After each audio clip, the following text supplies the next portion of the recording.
할렐루야. 오늘 좋은 날 주신 하나님께 영광을 돌립니다. 여러분도 좋은 날 되시길 주님의 이름으로 축원합니다. 가장 강력한, 가장 힘 있는 하나님의 이름 무엇이 있을까요? 만군의 여호와. 오늘 이 두 절 가운데 만군의 여호와가 몇 번 나와요? 3번 딱 나오고 만군의 여호와의 말입니다. 만군의 여호와의 말이다. 만군의 여호와의 말이다. 그 말을 들을 때 이스라엘 백성들은 어떤 생각이 들까요? 든든한 거예요. 믿음직한 거예요. 또 내 안에 확신이 확 하고 와닿는 거예요. 든든한 뒷백이 딱 버티고 있는 거예요. 그 말 한마디에 놀라운 능력이 있는 줄 믿습니다. 오늘은 만유의 주라는 제목으로 한번 말씀을 증가하고자 합니다. 지금도 언급했지만 하나님의 이름을 부르는 명칭은 참 다양하게 불려지는 모습을 보게 됩니다. 그럼에도 오늘은 만유의 주라는 이름의 하나님을 살펴보고자 하는 것입니다. 만유의 주라는 의미는 어떤 의미의 하나님을 뜻하는 것입니까? 많이 언급을 안 했던 것 같아요. 오늘 찬양 중에서도 만유가 나왔는데, 이 만유라고 하는 것은 모든 만물을 의미합니다. 하나님이 창조하신 모든 것을 가리켜 만유라고 하는 거예요. 그래서 만유의 주가 되면 이 세상 모든 것에 뭐가 되는 거예요? 주인이 되시는 거예요. 엄청난 이름이죠. 하나님의 이름 가운데. 로마서 11장 36절 말씀에서도 이렇게 그 만유의 주를 이렇게 풀이해 놓았습니다. 이는 만물이 그에게서 나오고 그로 말미암아 그로 말미암고 그에게로 돌아갑니다. 여기에 만물이라는 단어가 바로 만유라는 의미입니다. 하나님은 모든 만물의 주인이라는 의미입니다. 그것을 인정하는 것이 믿음의 사람들의 모습인 줄 믿습니다. 그런데 세상 사람들은 마치 그것이 내 것인 양 사용하는 사람들이 있습니다. 우리는 세상 모든 것이 하나님의 것임을 인정하는 성도들이 되시기를 축원합니다. 이 만유의 주라는 이 의미가 성전을 짓는 이야기와 무슨 상관이 있는 것입니까? 근데 성전을 짓는 것과 굉장히 연관이 있는 모습을 보게 됩니다. 사도행전 7장 47절에서 이렇게 47절 이하에서는 이렇게 말합니다. 솔로몬이 그를 위하여 집을 지었느니라. 그러나 지극히 높으신 이는 손으로 지은 곳에 계시지 아니하시나니 선지자가 말한 바 주께서 이르시되 하늘은 나의 보좌요 땅은 나의 발등상이니 너희가 나를 위하여 무슨 집을 짓겠으며 나의 안식할 처소가 어디냐. 이 모든 것이 다 내 손으로 지은 것이 아니냐 함과 같으니라. 하나님은 친히 손으로 지으신 성전의 중요성에 대하여 강조하시지 않으셨습니다.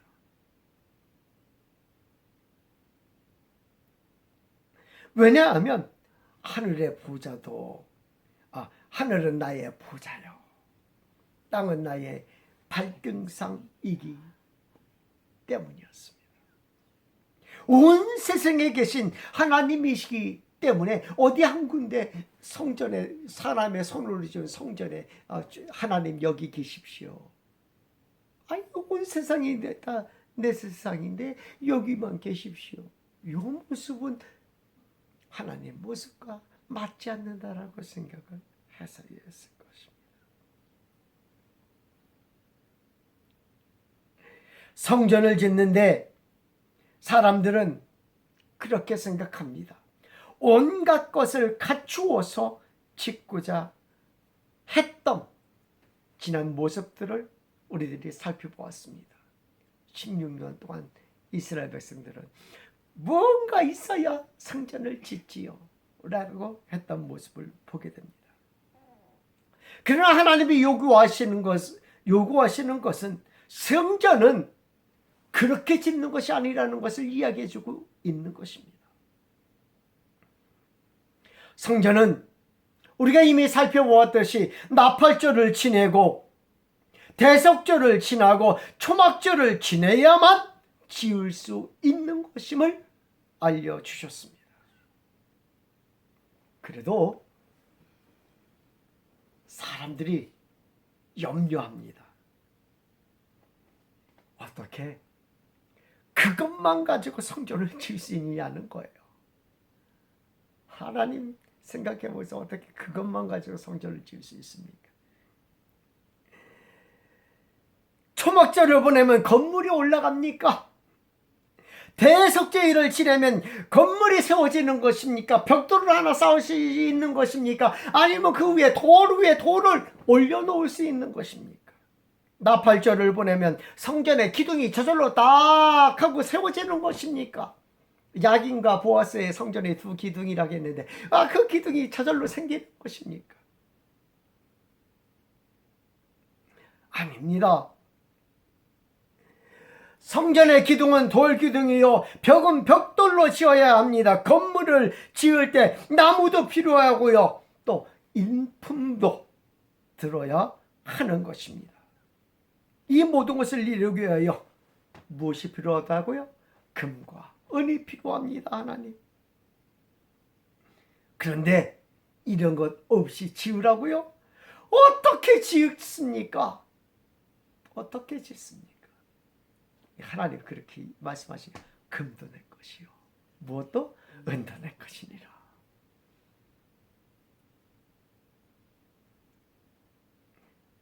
이 본문에서 이야기해주고 있는 바가 신약 성경과 매치되고 있어요. 마치 예수님에게 제자들이 말입니다.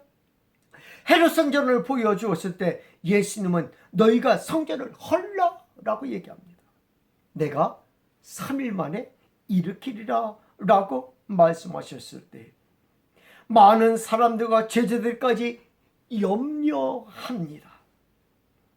헤롯 성전을 짓기까지 46년이 걸렸는데 그런데 어떻게 3일 만에 짓겠다고 하는 것인가?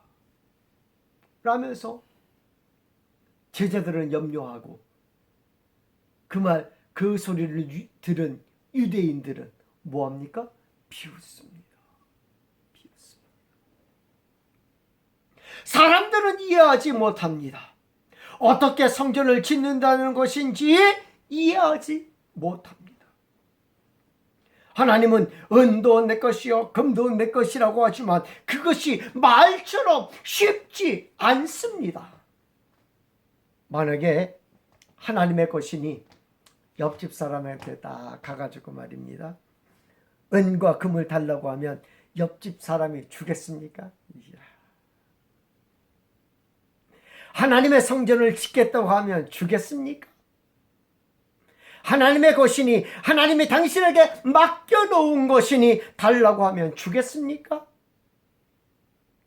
아마 미친 사람 취급할 것입니다.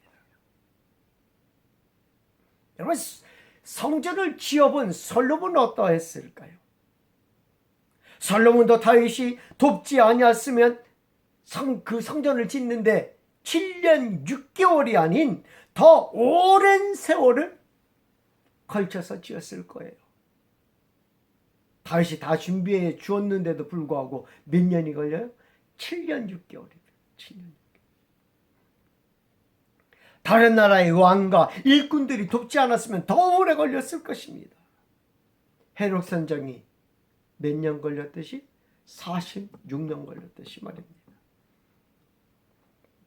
그러니 그 누구도 3일 만에 성전을 일으키겠다라고 말씀하신 주님의 말씀에 토를 달을 수밖에 없어요. 댓글을 달을 수밖에 없는 겁니다. 왜 하나님은 성전을 지으면서 재물이 아닌 하나님의 은혜로 지어야 한다고 했을까요?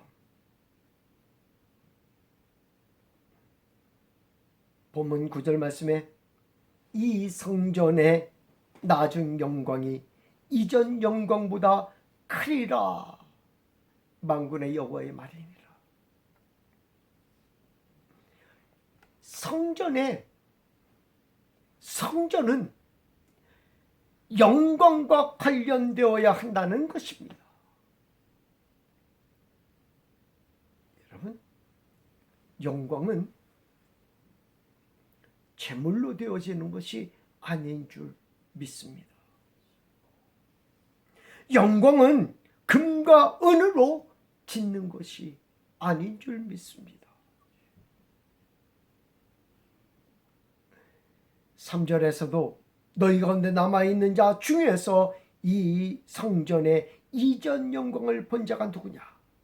이제 이것이 너희에게 어떻게 보이느냐? 이것이 너희 눈에 보잘것 없지 아니하냐? 여러분, 무엇을 영광이라고 했을까요? 성전을 지었는데 구름이 위에서부터 쫙 하고 내려옵니다. 그래서 성전 안에 가득 찼다고 했어요. 그 모습을 보면서 사람들이 하나님의 영광이 가득 찼다, 뭐 이렇게 표현을 했어요. 무엇이 영광일까요? 구름, 안개, 뭐 이런 것들이 영광일까요? 성전의 크기일 수도 있을 것입니다. 당시의 크기를 비교해보면 솔로몬 성전의 3분의 1 크기밖에 되지 않습니다. 크기가 작아서 영광이 없는 것입니까? 큰 성전에는 영광이 크게 담기고 작은 성전은 영광이 작게 담기는 것입니까? 그렇지는 않다고 봅니다. 그렇다면 성전의 아름다움과 관련이 있는 것입니까? 세계에서 가장 아름다운 성전으로는 가우디의 작품을 뽑고 있습니다. 140년이 넘었는데도 아직도 짓고 있는 성당입니다. 사그라다 파밀리아. 사그라다 파밀리아는 성가족 성당이라고 합니다. 이름이 파밀리아, 그러니까 파밀리아, 패밀리를 의미하는구나. 사그라다, 사그라다는 성, 거룩한 가족이라는 그런 의미가 있어요. 사그라다 파밀리아는 예수님의 가족 성당이라는 의미가 있어요. 예수님의 가족 성당. 그러니까 성 가족 성당이라고 해서 그곳에 영광이 더 있는 것입니까? 이 영광이 무엇을 말하는지를 우리는 알아야 합니다. 더 큰 영광, 더 큰 영광이 있을 것이다, 이렇게 얘기해 주고 있어요. 요즘이라고 성전을 짓는 것에 차이가 있습니까? 우선 물질이 있어야 성전을 짓고 각양 자재의 인품이 있어야 합니다. 이 모든 것이 준비되지 않으면 성전을 짓기가 힘들지 않겠습니까? 그러므로 9절에 이 성전의 나중 영광이 이전 영광보다 크리라. 이 말씀은 다른 의미가 있는 것입니다. 크기가 아닙니다. 아름다움이 아닙니다. 그러면 그 안에 있는 요건의 차이가 있는 것입니까? 어떤 차이가 있습니까? 우리는 이미 성전의 크기뿐만 아니라 그 안에 요소들이 솔로몬의 성전에 비하면 너무나 초라하다는 것을 알고 있습니다. 이 전 성전은 솔로몬의 성전일 것입니다. 그러면 지금 짓고 있는 성전과 이전 성전 솔로몬의 성전과의 차이점은 어떤 차이점이 있습니까? 솔로몬의 성전은 어떻게 구성이 되었습니까? 성전 뜰과 성소와 지성소, 이 세 파트로 나누어져 지어진 모습을 보게 됩니다. 성전 뜰에는 물두멍과 번제단이 있습니다. 이는 그리 어렵지만 솔로몬 성전보다 못하지만 그래도 번제단도 만들면 되고요. 무엇도 만들면 돼요? 물두멍도 만들면 돼요. 높바다로 해서 만들면 돼요. 그렇다면 성소는 어떠했을까요? 성소에는 무엇이 있어야지 돼요? 떡상도 있어야 되고 촛대도 있어야 되고 향단도 있어야지 돼요. 그죠? 이것은 하나님의 말씀대로 다시 어떤 면에서는 만들면 되기도 했어요. 물론 금으로 만들면 되었을 것으로 생각이 되었습니다. 그렇지 않으면 어쩌면 바벨론에서 돌아올 때 그것들을 받아 가지고 돌아왔을 수도 있었다라는 생각을 해봅니다. 에스라 1장 7절 이하의 말씀 보면 이렇게 기록합니다. 고레스 왕이 또 여호와의 성전 그릇을 꺼내니, 어디에 있는 성전?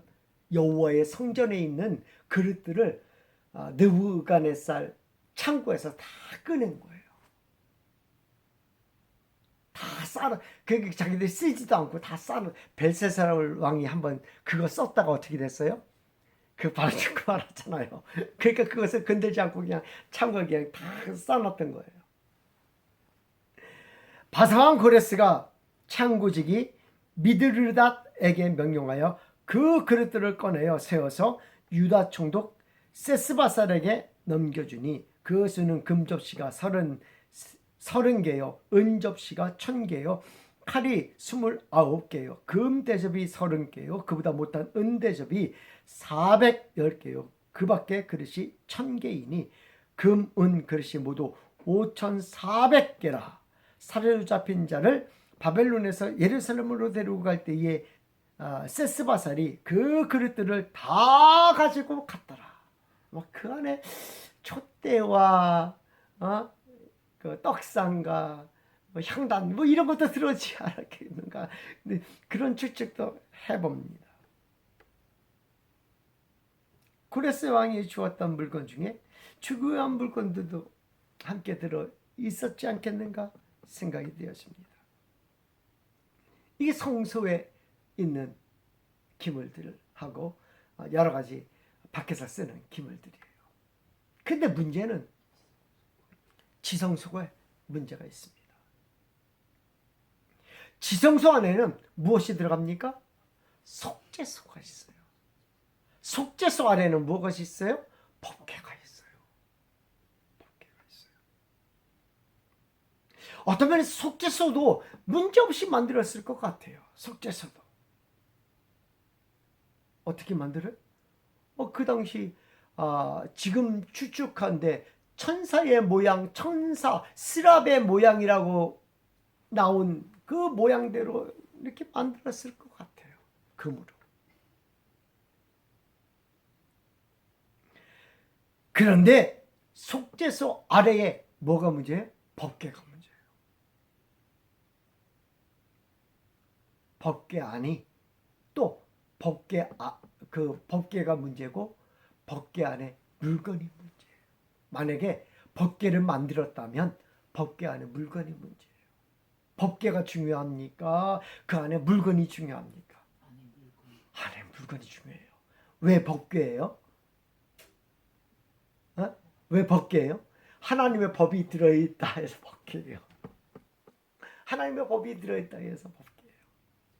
그런데 하나님의 법이 없이 그냥 궤만 있으면 그 법궤예요? 그냥 법궤가 되지 못해요. 전에는 그곳에 아론의 쌍난 지팡이와 만나를 담은 항아리 그리고 십계명의 두 돌판이 담겨져 있었습니다. 비록 솔로몬 때에도 법궤 안에는 십계명이 새겨진 두 돌판만 있었지만 이를 다시 만들 방법은 없는 것입니다. 왜냐하면 하나님이 직접 써주신 돌판이기 때문입니다. 인간의 손으로 새겨진 돌판은 그 안에 둘 수가 없는 것입니다. 그런데 바벨론으로 유수가면서 이 법궤가 사라진 거예요. 혹자는 예레미야가 성전 아래 지하에다가 감췄다. 지금 그 성전 지하 아래 굴을 개발해야 되는데 이스라엘이 안 한다는 그런 얘기도 있어요. 이스라엘이 일부러 안 하는 그 법궤가 나오면 어디로 가야지 돼요? 성전으로 가야 돼요. 성전이 아직 없으니까 일부러 안 한다는 그런 얘기도 있어요. 그래서 예레미야가 밑에 감추었다. 왜? 바벨론으로 포로로 가는 건 누구만 알아요? 예레미야만 알아요. 다른 사람은 웃기는 소리 하지 말라. 우리는 절대로 바벨론 포로로 안 간다.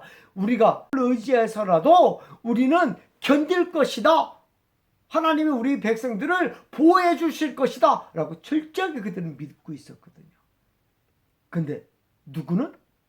예레미야는 아니다. 우리는 포로로 끌려갈 것이다. 그래가지고 어디에 갇혀요? 지하 감옥에도 갇히고 굴에도 갇히고 그러는.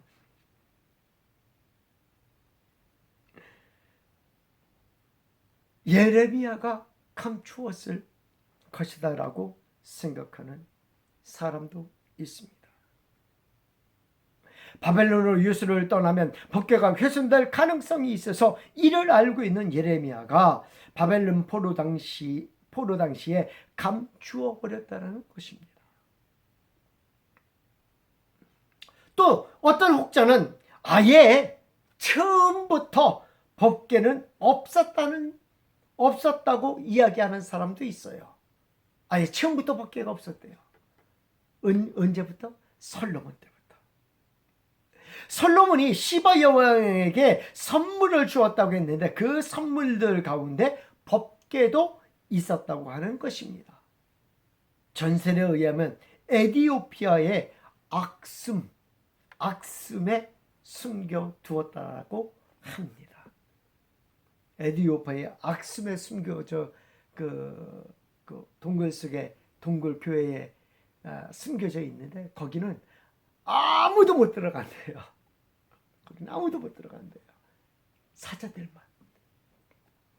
거기 사제들이라고 하기도 하고 수도사라고 하고 거기 제자들만. 제자들 다 들어가는 것도 아니고 누구만 제자들 중에 누구만? 대제사장만 들어가는 거예요. 거기에 들어갔다 나오는. 그런다고 해요. 아무나 들어가는 거. 거기에 법궤가 있다라고 이야기하기도 합니다. 그것 이름이 악숨이에요. 악숨. 그러니 지금은 이 법궤가 없는 성전을 지은 거예요. 법궤가 없는 성전.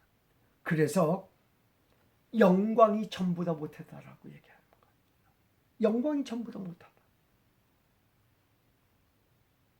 그런데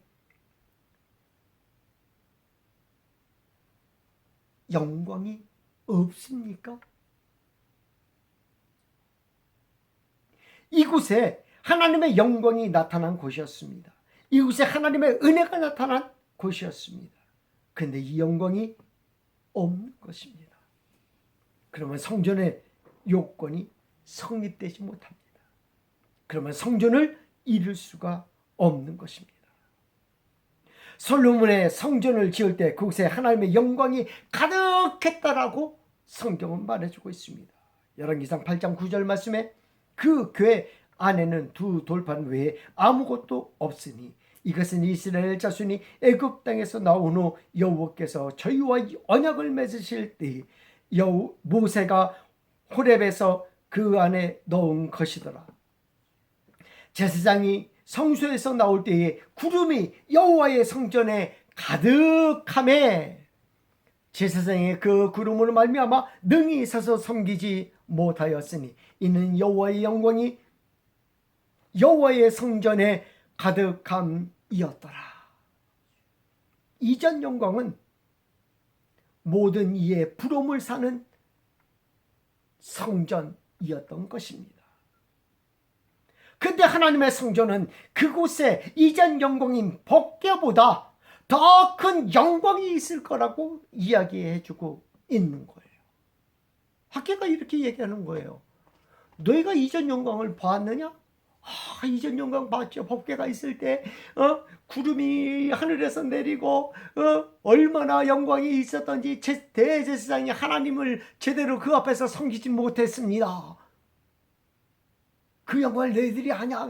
그러니 우리가 하나님의 말씀을 보아서 알고 있습니다. 그 영광 얼마나 놀라운 영광입니까? 우리들이 감당 못할 영광입니다. 하나님의 영광입니다 하면서 막 자랑을 해요.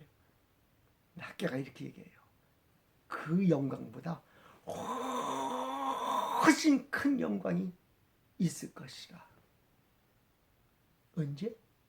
앞으로 있을 것이다. 지금 말고 앞으로 있을 것이다 라는 거예요.